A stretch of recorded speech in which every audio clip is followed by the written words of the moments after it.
오래전에 한 분이 이런 질문을 했습니다. 목사님, 믿는 사람들은 제사상에서 절을 하면 안 되나요? 이것 때문에 믿지 않는 가족들과 관계가 좋지 않습니다. 제사는 전통이니 그냥 절 정도는 해도 되지 않나요? 라고 묻는 것이었습니다. 여러분 이에 대해서 어떻게 생각하십니까? 이번 시간에는 많은 사람들에게 지내는 제사에 어떤 비밀이 숨겨져 있는지에 대해 함께 배우기 원합니다. 저는 오래전에 제사에 대해 이런 말을 들은 적이 있습니다. 아니, 조상에 대해 예의를 차리고 죽은 사람을 기리는 제사가 도대체 뭐가 문제입니까? 제사는 단지 미풍양속이고 전통이지 않습니까? 라고 말입니다. 그래서 믿는 사람들 중에도 이런 생각으로 대수롭지 않게 제사에 참석하시는 분들도 있습니다. 그렇다면 여러분, 제사는 단지 전통이고 예의일까요? 과연 성경은 제사에 대해 뭐라고 말할까요? 여러분, 사도 바울은 이에 대해 성경을 통해 이렇게 말합니다.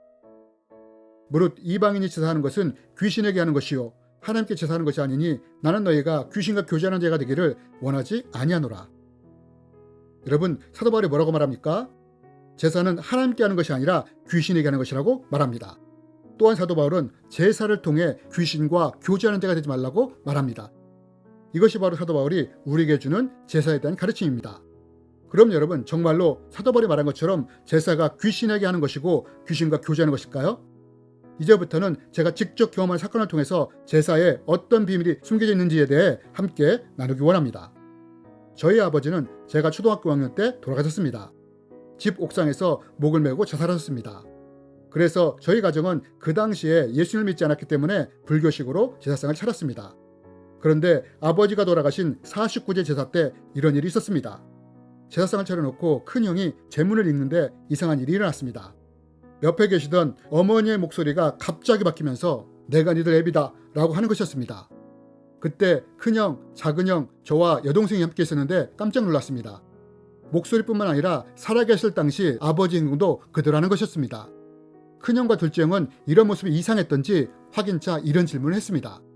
큰형이 아버지와 자기만 알고 있는 것을 물은 것이었습니다. 그러자 아버지 홀령은 이것을 정확히 맞췄습니다. 둘째 형도 동일하게 자기와 아버지만 알고 있는 것을 묻자 또 아버지 홀령은 이것을 정확히 맞히는 것이었습니다. 이때부터 우리 가족은 죽은 아버지가 홀령이 되어 제사밥을 얻어먹으려고 저승에서 왔다고 믿게 되었습니다. 그리고 이후부터 제삿날과 명절날에 제사상이 차려지면 어김없이 아버지 홀령이 찾아왔습니다. 그렇다면 여러분, 이때 정말 죽은 아버지가 홀령이 되어 찾아온 걸까요? 여러분, 그렇지 않다는 것입니다. 사실 이 존재는 죽은 아버지가 아니라 귀신이 아버지 흉내를 낸 것입니다. 그러나 당시 우리는 이것을 몰랐습니다. 그래서 우리는 이 아버지 홀령을 정성껏 모시고 섬겼습니다. 그러면서 이후부터 제사를 기다리게 되었습니다. 왜요? 제사 때마다 아버지 홀령이 와서 우리에게 점을 쳐줬기 때문입니다. 이런 이유로 저는 늘 제삿날을 기다렸습니다. 왜냐하면 제삿날이 되면 맛있는 음식도 먹을 수 있었고 내가 궁금한 것을 점으로 물어볼 수 있었기 때문입니다. 이것이 몇 년 동안이나 지속되었습니다. 그러다 둘째 형의 죽음과 함께 가족이 교회 다니기 시작했습니다. 그리고 교회를 다닌 지 몇 년 후 고등학교 때 성경을 읽다가 충격을 받았습니다. 왜요? 사도 바울이 제사는 귀신에게 하는 것이고 귀신과 교제하는 것이라고 말했기 때문입니다. 저는 이 말씀을 보면서 이걸 어떻게 알았지? 하며 충격을 받았고 그때 귀신을 섬기며 교제했던 것에 대해 하나님께 회개했습니다. 여러분, 과연 제사가 미풍양속이고 죽은 조상에 대한 예의이고 전통일까요? 물론 외적으로는 그렇게 보일 수 있습니다. 그러나 제사에 숨겨진 비밀은 제사가 바로 귀신을 섬기는 의식이라는 것입니다. 여러분, 저는 오래전에 축사 사역을 하면서 악한 영들이 어떻게 사람을 미혹하는지 보았습니다. 어느 날 축사 사역을 하는데 한 분에게서 악한 영이 드러났습니다. 그래서 예수 그리스도 이름으로 너의 이름이 무엇이냐 물었습니다. 여러분, 예수님도 귀신에게 이렇게 묻지 않습니까? 이렇게 이름을 묻는 이유는 악한 영의 이름을 할 때 보다 쉽게 그 귀신을 제압하셨기 때문입니다. 그런데 그때 그 귀신이 뭐라고 한 줄 아십니까? 자기를 최 누구누구라고 말하는 것이었습니다. 그래서 함께 동행했던 분에게 혹시 이 사람이 누구냐고 물었습니다. 그랬더니 그분이 3개월 전에 죽은 자기 친척이라고 말하는 것이었습니다. 그럼 여러분, 이 귀신이 3개월 전에 죽은 최 누구누구일까요? 그렇지 않다는 것입니다. 이것은 단지 귀신이 미혹하기 위해 죽은 사람의 이름을 댄 것입니다. 그래서 제가 다시 예수 그리스도 이름으로 명령하자 뭐라고 말했느냐? 자기를 자살의 영이라고 말했습니다. 여러분, 보통 악한 영은 자기가 하는 일이 그 악한 영의 이름이 됩니다. 악한 영이 죽은 사람의 이름을 댔다면 그것은 그 사람이 죽어서 귀신이 된 것이 아니라 귀신이 우리를 속이기 위해서 이렇게 하는 것입니다. 여기서 우리가 반드시 기억해야 할 것이 있습니다. 그것이 무엇이냐? 그것은 사람이 죽으면 절대 이 땅 가운데 머물지 않는다는 것입니다. 성경은 말합니다. 한 번 죽는 것은 사람에게 정해진 것이요 그 후에는 심판이 있으리니. 여러분, 사람이 죽으면 절대 이 땅에 머물지 않습니다. 그럼 죽은 후에 어떻게 되느냐? 모두 하나님의 심판대로 가게 됩니다. 그리고 거기서 심판을 받고 천국이나 지옥 둘 중 하나로 가게 된다는 것입니다. 그래서 무당이나 점쟁이 혹은 꿈이나 다른 방법을 통해서 죽은 누군가가 나타났다면 그것은 100% 귀신의 미혹인 것입니다.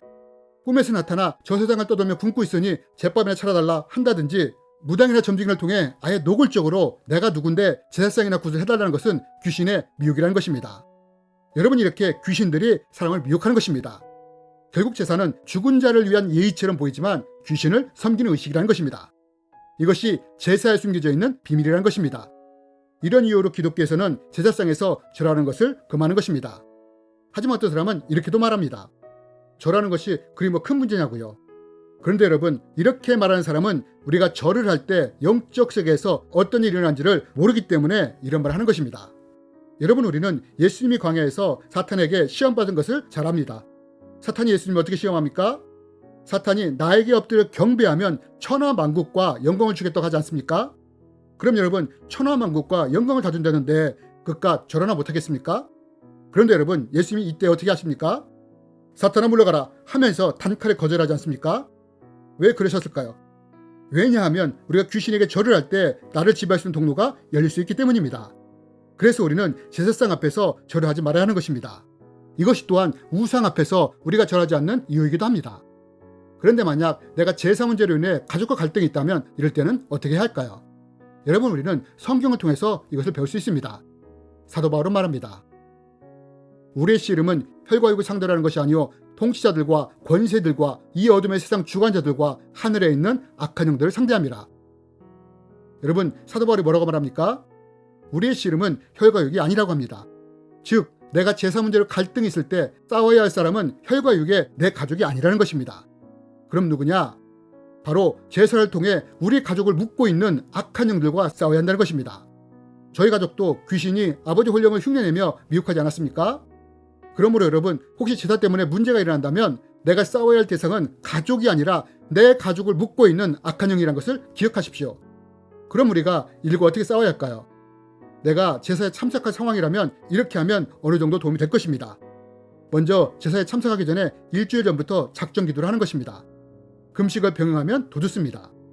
작정 기도 시간에 내 가족의 구원을 위해서 기도하고 보호 요청 기도와 나를 향해 보혈로 덮는 기도를 하는 것입니다. 이렇게 먼저 나를 영적으로 준비시키는 것입니다. 그리고 이른 후에 제사를 지내러 갈 때는 누구보다 먼저 가서 제사상 차리는 일을 도우십시오. 최대한 성의를 다해 가족들을 돕고 섬기십시오. 이렇게 하면 절을 하지 않더라도 큰 충돌이 일어나지 않을 것입니다. 그리고 혹시라도 가족들 사이에 종교 이야기가 나올 때 절대로 논쟁하지 마십시오. 여러분, 악한 영들은 이런 식으로 나를 공격할 수 있다는 것을 기억하십시오. 그래서 가족들이 종교에 대해 비판적으로 말할지라도 절대 논쟁하지 마십시오. 만약 기독교를 공격한다면 변명하지 말고 그냥 묵묵히 들으시면 됩니다. 혹시라도 가족 중에 믿는 사람들의 잘못을 들춰낸다면 변명하라 하지 마시고 그냥 대신해서 사과하면 됩니다. 이렇게 하면 논쟁이 일어나지 않습니다. 여러분, 우리의 씨름은 혈과 육이 아니라는 것입니다. 그럼 내가 누구와 어떻게 싸워야 하느냐? 여러분, 사도 바울은 말했습니다. 제사는 귀신들에게 하는 것이요 귀신들과 교제하는 것이라고 했습니다. 여러분, 사도 바울이 말한 대로 우리가 제사상을 차려놓으면 실제로 귀신이 찾아옵니다. 이것은 제가 직접 경험한 것이기도 합니다. 우리가 싸울 대상이 바로 이런 악한 영이라는 것입니다. 그러면 어떻게 이 악한 영과 싸우느냐? 예수 그리스도 이름으로 악한 영들을 대적하는 것입니다. 내가 예수 그리스도 이름으로 명하노니 이 제사성을 통해 우리 가족을 묶고 있는 악한 영들아 묶임을 놓고 떠나가라. 대적하는 것입니다. 기회가 있을 때마다 반복하며 대적하는 것입니다. 그럼 어떤 일이 일어나느냐? 여러분, 이렇게 대적할 때 내 눈에는 아무런 변화가 없는 것처럼 볼 수 있습니다. 하지만 영적 세계에서는 어떤 일이 일어나느냐? 예수 이름에 영적 권세가 있기 때문에 악한 영들 사이에 난리가 납니다. 그래서 약한 영들로부터 7길로 도망치기 시작합니다. 그러나 이들 중에는 버티는 놈들도 분명히 있습니다. 어떤 악한 영들이 버텨내느냐? 가족들이 누군가 죽은 자를 섬길 때 그 사람 역할을 하고 있는 귀신은 가족들로부터 영적인 숭배를 받고 있기 때문에 더 버텨낼 수 있다는 것입니다. 그러나 우리가 여기서 꼭 기억할 것은 그 어떤 악한 영일지라도 예수 이름의 권세를 이길 사탄의 머리가 없다는 것입니다. 그러므로 내가 제사 때마다 이렇게 반복적으로 대적하면 어떤 일이 일어나냐? 결국 악한 영들이 견딜 수가 없게 되는 것입니다. 그리고 어느 순간부터 가족들의 기류가 바뀌는 것을 보게 될 것입니다. 혹시 어느 날 동네 아주머니의 전도로 어머니가 교회 가는 것을 볼 수도 있을 것입니다. 여러분, 내가 믿지 않는 가족들에게 줄 수 있는 가장 큰 선물이 무엇일까요? 그것은 바로 영생입니다. 예수 그리스도를 믿음으로 얻게 되는 영원한 생명인 것입니다. 여러분, 혹시 내 가족 중에 믿지 않는 사람이 있습니까? 내가 축복의 통로가 되어 가족들에게 영생의 선물이 흘러갔으면 좋겠습니다. 주님의 이름으로 여러분을 축복합니다.